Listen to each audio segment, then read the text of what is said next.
Today, we're going to talk about something that feels, well, pretty much universal. Why does saving money feel so much harder than it used to? So let's start right there, with that shared feeling. It's this experience that connects a surprising number of us, no matter where we are in the world. And what are people saying? That saving money is just a struggle. It's wild, right? It doesn't seem to matter where you live or even how much you make. This feeling is everywhere. And it's a very specific kind of frustration, isn't it? You've got a job, you're earning, but any money you try to save, poof! It just seems to vanish on some unexpected bill, or it never really adds up to anything significant. And that leads to that nagging voice in your head, right? Is this my fault?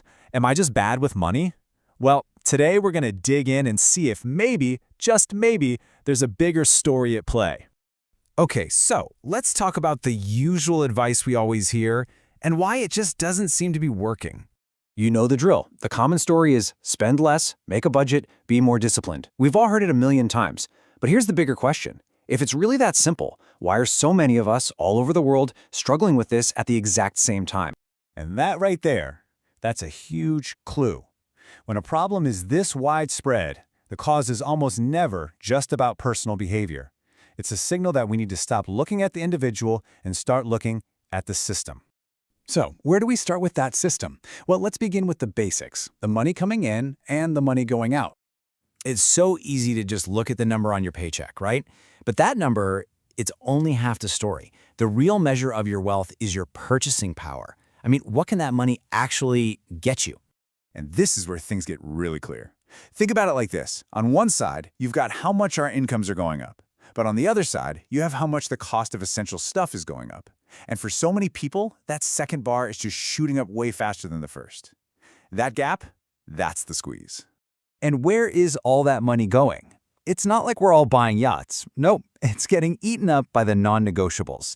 Housing, healthcare, education, transportation, energy, just the basic cost of living. So you see, when the basics cost this much, saving isn't really a choice about discipline anymore. It becomes a structural problem. It's a math problem, really, baked right into the system. Okay, so that's the income versus costs part, but there's more to it. Let's look at the incentives all around us, the things that quietly shape how we act with our money. First up, uncertainty. I mean, when the future feels shaky, like your job isn't totally secure or you don't know what prices will be next month, our brains do something really logical. We adapt. We focus on taking care of right now because planning for a someday that feels so unpredictable is, well, it's really hard. Then there's the whole world of easy credit. Think about it. Years ago, if your car broke down, the answer was your savings account. But today, for a lot of us, the first, almost automatic thought is to pull out a credit card. Easy credit has kind of snuck in and replaced the old-fashioned emergency fund. And that brings us to the incentive to save, or the lack of it. For a long time now, in a lot of places, interest rates have been super low, and that sends a couple of really powerful messages. Signal 1, putting money in a savings account won't get you much. Signal 2, borrowing money is cheap. The whole system is gently nudging us to spend, not save. All right, so let's zoom out and put all these pieces together. Let's look at the whole system. So you've got your income not keeping up with the rising cost of essentials. That shrinks the money left over. Then you've got all this uncertainty, which makes you focus on today, not tomorrow. On top of that, you've got easy credit acting as a safety net and low interest rates that make saving feel kind of pointless. See how it all works together? It's like a powerful current, and it's all flowing in one direction, away from saving.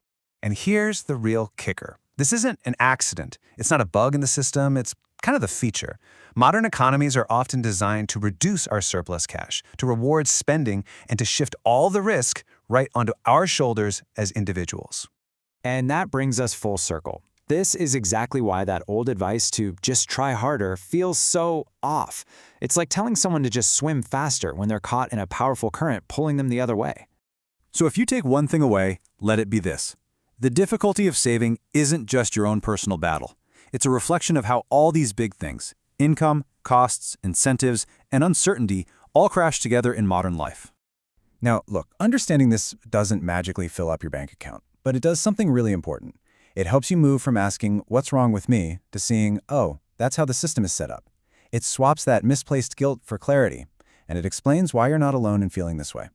Understanding systems doesn't solve problems overnight, but it changes how we see them. Cognitive pleasure.